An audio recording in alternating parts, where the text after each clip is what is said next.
Ya Nabi, salam alaika. Ya Rasul, salam يا علي salam قال رضي الله عنكم alaika. فصل فيما يحرم على المحدث ومن انتقض وضوءه حرم عليه الصلاة والطواف ومس المصحف وحمله واللوح المكتوب للدراسة ويجوز حمله في أمتعة ودراهم ويحل حمله للصبي المميز ومسه للدراسة.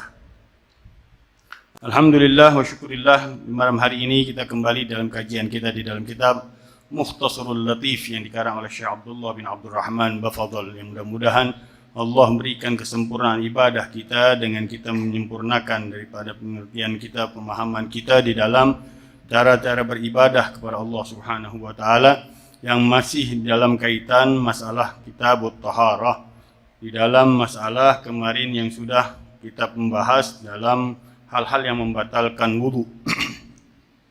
Walaupun kemarin kadang ada yang kelengkap satu daripada hal yang membatalkan wudu. Yang pertama al-kharij min al-qubul wad dubur siwa illa al-mani, suatu yang keluar dari kemaluan depan dan belakang kecuali mani. Yang kedua zawalul aql. Yang kedua adalah hilang akal binaumin aw ghairihi illa nauman mumakkin maq'adatuhu min al-ardi, kecuali tidur hilangnya akal atau yang sepertinya, pingsan, gila, mabok, yang kemarin sudah kita bahas. Illa nauma mumakkinin maq'adatuhu minal ardi, kecuali tidur yang mantap tidurnya dengan 3 syarat kemarin, tidak terlalu gemuk, tidak terlalu kurus orangnya, terus bangun dalam keadaan dia tidur dan tidak ada yang mengatakan bahwa dia telah batal di dalam wudunya dengan sesuatu yang keluar dari kemaluan depan atau belakangnya. Itu kemarin yang kita bahas kemarin. Yang ketiga ini yang hilang kemarin. Iltiqa'u basyaratai rajulin wa imra'atin ajnabiyaini kabiraini min ghairi ha'ilin. Bertemunya 2 kulit laki-laki perempuan yang tidak ada kaitan mahramiyah, yang sudah dewasa. Dewasanya dikategorikan oleh Imam Syafi'i adalah bila dipandang menarik daripada syahwat laki-laki untuk mengawininya, atau perempuan apabila melihat laki-laki dia akan tertarik untuk mengawininya atau menikahinya. Lidawit tiba'is salimah, bagi orang-orang yang tabiatnya, karakternya baik, seperti Imam Syafi'i. Kalau perempuan seperti seperti para ummahatul mu'minin atau yang lain yang dikatakan daripada wanita-wanita salihah. Itu yang kemarin tidak kita bahas, tapi sudah kita bahas di dalam kitab-kitab yang telah lalu. Makna daripada bertemu 2 kulit, selain kulit, gigi, kemudian batinul ain, kemudian bola mata, gigi, tulang yang nampak. Kalau dia patah atau keluar tulangnya, itu tidak dikategorikan bagian yang membatalkan. Keluar dari yang membatalkan gigi, tulang, mata, dan rambut. Kalau kita sentuh rambut nggak batal, kalau kita sentuh gigi nggak batal. Walaupun gambarannya agak susah juga tuh. Ngapain dipegang-pegang gigi orang? Ya mungkin dia dokter kali ya. Kemudian tulang katanya. Tulang yang patah kemudian nongol. Ibn Hajar mengatakan batal, Ibn Romli tidak mengatakan batal.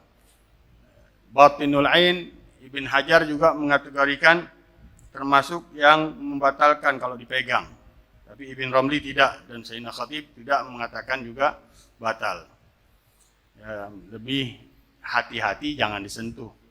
Dan itu juga agak berat juga nggambarinnya. Ngapain dia megang mata orang? Kemudian yang kemarin masuku boleh adami au halakatu duburihi, menyentuh daripada kemaluan depan laki-laki atau perempuan. Laki-laki batangnya kemarin saya katakan. Atau yang terpisah atau yang masih dalam badannya. Yang terpisah apabila masih berbentuk kemaluan, kata ulama, atau paling tidak setengahnya, atau masih dinamakan itu kemaluan laki. Kalau dipegang batal, kata Ibn Hajar. Tapi kalau masih sudah nggak berbentuk sama sekali, nggak batal katanya. Atau kurang dari setengahnya, nggak batal. Itu kata Ibn Hajar. Kata Imam Romli, pokoknya yang masih namai kemaluan laki-laki, ya batal pegang. Perempuan adalah bibir kemaluannya, atau yang nampak di atas bibir kemaluannya. Kalau memang kelihatan terpegang oleh perempuan dengan batnul kaf, kemarin yang saya katakan, batnul kaf atau butunul asabi', batnul kaf atau butunul asabi', yang tertutup ketika kita menempelkan antara perut tangan, telapak tangan dan perut jari-jari, kalau kita tempelkan. Tapi selah-selahnya, seling-selingannya tidak batal. Selah-selahnya tidak batal apabila kita menyentuhnya dengan selah-selah jarinya atau pinggiran daripada telapak tangannya. Begitu juga zahirul kaf. Zahirul kaf tersentuh dengan bagian sininya nggak batal. Itu yang disepakati oleh Ibn Hajar dan Ramli. Au halakati duburihi, atau sekering duburnya. Apa halaka duburihi? Yang tertutup ketika orang diri. Nah, kayak gini diri ini, itu bagian lubang dubur dan sekelilingnya. Itu halakah namanya. Selain itu tidak membatalkan, pantatnya nggak batal. Hanya lubang duburnya dan halakahnya, sekelilingnya. Sekelilingnya taunya dari mana? Kalau orang diri ketutup. Itu bagian sekelilingnya katanya. Dengan perut, telapak tangan dan perut jari-jari saja. Apabila dengan zahirul kaf, dengan bagian luarnya tidak, atau selah-selahnya juga tidak. Itu yang kemarin kita bahas. Sekarang kita masuk di dalam pembahasan yang berikutnya, yaitu faslun fima yahrumu 'alal muhdithi. Pasal apa yang mengharamkan bagi atas orang yang punya hadas kecil. Wa man intaqadha wudu'uhu haruma 'alaihi. Orang yang batal wudu'nya maka haram atasnya as-shalah. La salata liman la wudu'a lahu. Tidak boleh salat bagi orang yang tidak ada wudu'. Maka syarat daripada salat adalah berwudu. Apabila batal wudu'nya maka haram dia melaksanakan salat. Kecuali orang faqidut tahurain, orang yang tidak ada alat wudunya, airnya nggak ada, tayamum juga nggak bisa. Nah, dia sholatnya li hurmatil waqt, untuk menghormati waktunya, walaupun dalam keadaan dia hadas. Dia sholat, tapi sholatnya wajib diulang nanti dengan air atau dengan tayamum kalau sudah dapetin kedua alat untuk bersuci tersebut. Dia mengulang sholatnya. Tapi wajib dia sholat, nggak punya wudu. Karena apa? Karena memang tidak ada alat-alatnya. Nggak ada air, nggak ada tayamum, nggak ada debu. Itu orang tersebut wajib dia melaksanakan sholat untuk menghormati waktu sholatnya. Wat tawaf, yang kedua tawaf. Yang dimaksud tawaf seluruhnya tawaf. Tawaf qudum, tawaful wada' dan tawaful ifadah, tawaful wajib. Semua tawaf, bukan hanya tawaf ifadah aja, bukan tawaf umrah aja, tawaf seluruhnya, enggak boleh. At-tawafu bi manzilati shalah illa kata Rasulullah SAW, at-tawafu bi manzilati shalah illa annaha uhilla fihi al-kalam. Salat tawaf itu kedudukannya sama dengan salat, hanya saja dia dibolehkan berbicara. Tawaf sama kedudukannya dengan salat, hanya dia dibolehkan untuk berbicara. Kalau salat nggak boleh sama sekali.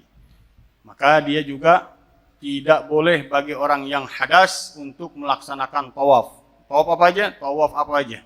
Gudum, tawaf kedatangan, tawaf wajib atau tawaf wada, perpisahan. Nggak boleh dilakukan dalam keadaan hadas. Wa masul mushafi, dan menyentuh mushaf. Menyentuh mushaf. Tidak dibolehkan menyentuh mushaf walaupun satu ayat. Satu ayat kita sentuh nggak boleh. Yang dimaksud mushaf, apa yang ada di dalamnya ayat Al-Quran. Bukan hanya Quran seluruhnya, tapi ayat Al-Quran aja kita sentuh nggak boleh. Dimanapun ayat tersebut, baik ditulis di kertas, atau di papan tulis, atau di handphone. Selama dia tampil ada ayatnya, kita nggak boleh menyentuhnya dalam keadaan hadas. Walaupun satu ayat. Nggak boleh kita menyentuhnya dalam keadaan kita nggak punya wudu. La yamassuhu illal mutahharun. Wa hamluhu, dan membawanya. Membawanya termasuk tasnya atau tempat kalau dulu mungkin pakai tas, sistem tas ya, tas Quran atau boxnya, kalau kita bilang boxnya Al-Quran. Kalau selama Al-Quran itu ada di dalamnya, tidak boleh kita membawanya tanpa ada wudu. Nanti ada pembahasan kalau nanti akan dibahas ini. Kalau membawanya dibarengin dengan barang-barang lain. Wa masul mushafi wa hamluhu. Seluruh yang berkaitan dengan Al-Quran, tasnya kah, talinya kah, boxnya kah, nggak boleh kita menyentuhnya selama Al-Quran ada di dalamnya. Selama Al-Quran ada di dalamnya, nggak boleh kita menyentuhnya tanpa ada wudu. Itu yang berkaitan dengan membawa, beda dengan menyentuh. Membawa Qurannya, boxnya yang ada Quran, tasnya yang ada di dalam Quran, kemudian kalau kita bilang lekarnya yang di atasnya ada Quran,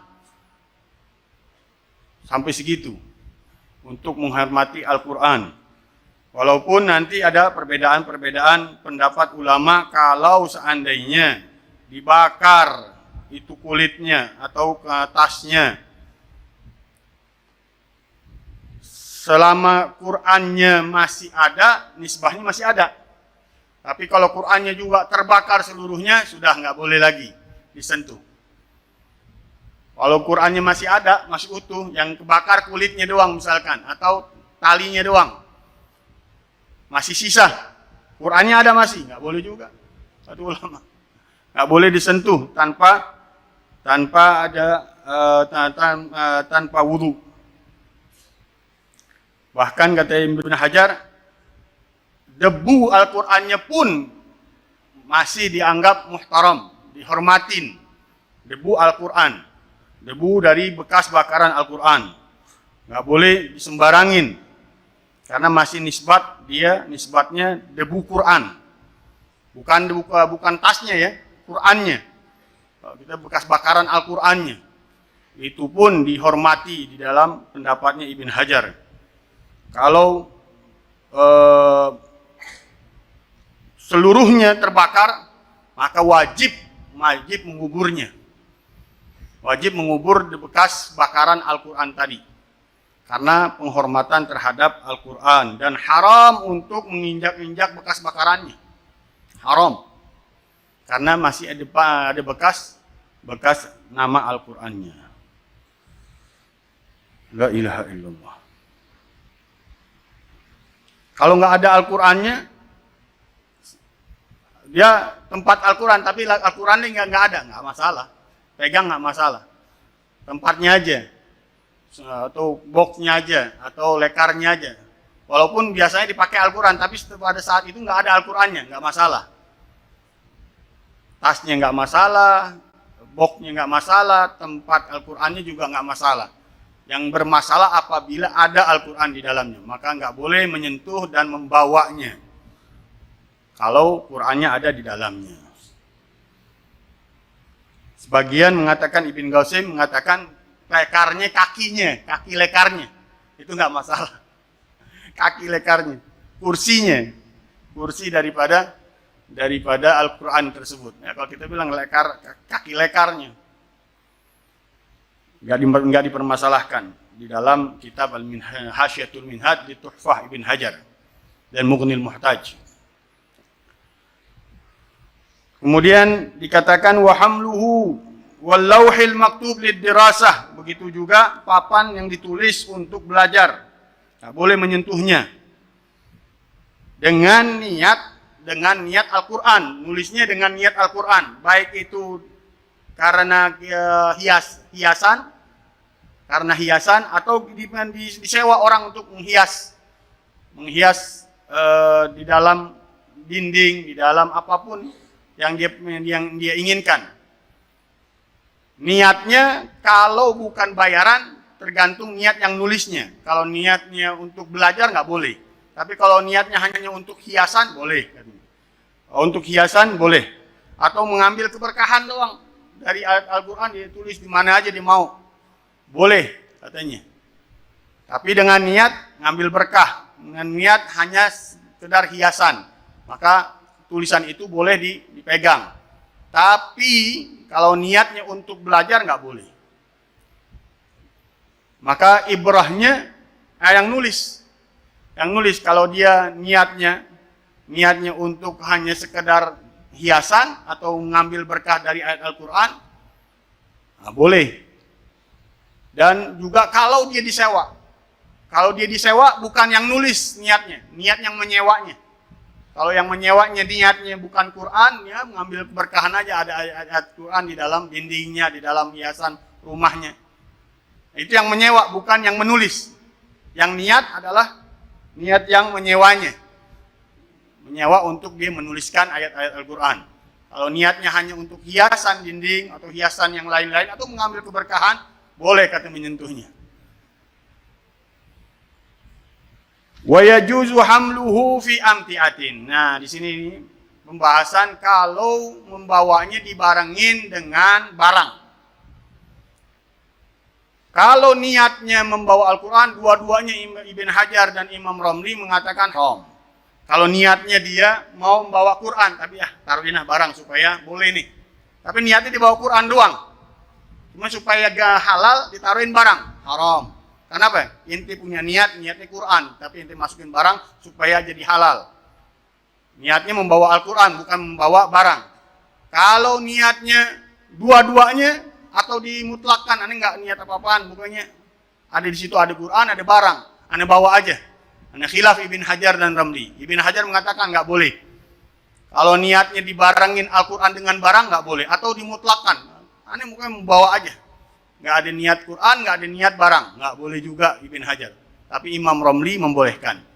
Imam Romli membolehkan apabila ada barangnya dan diniatin bawa barang, bukan bawa Quran.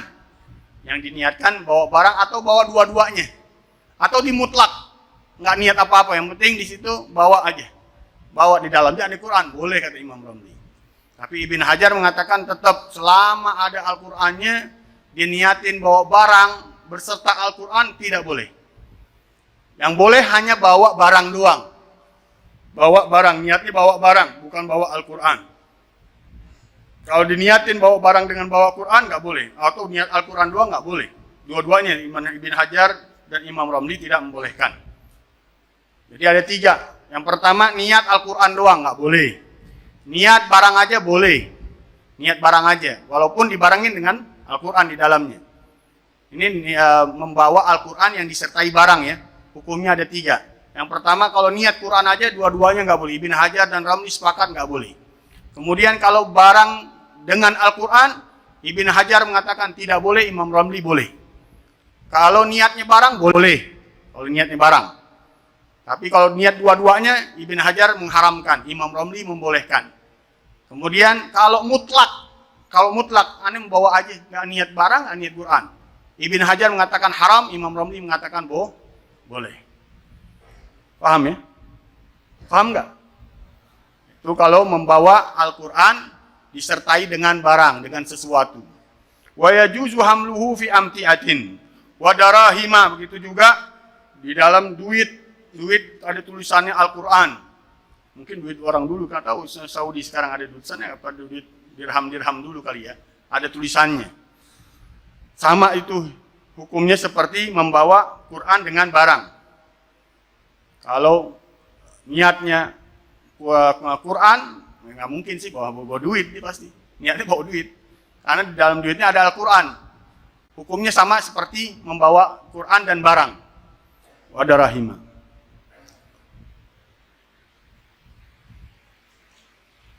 Wa yahillu hamluhu lis-sabiyyil mumayyiz, dan halal membawanya bagi anak kecil yang sudah mumayyiz. Mumayyiz sudah bisa makan sendiri, minum sendiri, buang air sendiri, istinja sendiri. Itu kriteria mumayyiz di dalam fikih Syafi'iyah. Ada banyak kriterianya. Man yufarriq baina man yumayyiz baina tamrah wal jamrah, orang yang sudah bisa membedakan antara kurma dengan bara api. Tapi yang lebih signifikan diterjemahkan mumayyiz itu yang sudah bisa makan sendiri, minum sendiri, dan istinja sendiri dan wudu sendiri. Itu orang dinamakan mumayyiz. Orang-orang Mesir gampangnya ngambil umur. Seperti Imam Ghazali ngambil umur dari hadis Rasulullah SAW, muru auladakum bis salati li sab'in. Perintahkan anak-anak kalian dengan salat pada umur 7 tahun. Nah, umur 7 tahun dianggapnya sudah mumayyiz. Nah, anak yang mumayyiz ini, anak kecil yang sudah mumayyiz ini, boleh dia membawa Al-Quran dengan niat belajar. Tapi kalau disuruh bapaknya bawa Quran, nggak boleh. Itu di dalam pendapatnya Ibn Hajar dan Ramli. Yang membolehkan cuma Imam Umar Bamakhramah. Imam Umar Bamakhramah membolehkan anak kecil yang sudah mumayyiz membawa Al-Quran walaupun bukan niat belajar. Walaupun bukan niat untuk belajar. Dia dibolehkan membawa Al-Quran tersebut walaupun tanpa niat belajar. Yang penting dia masih anak-anak.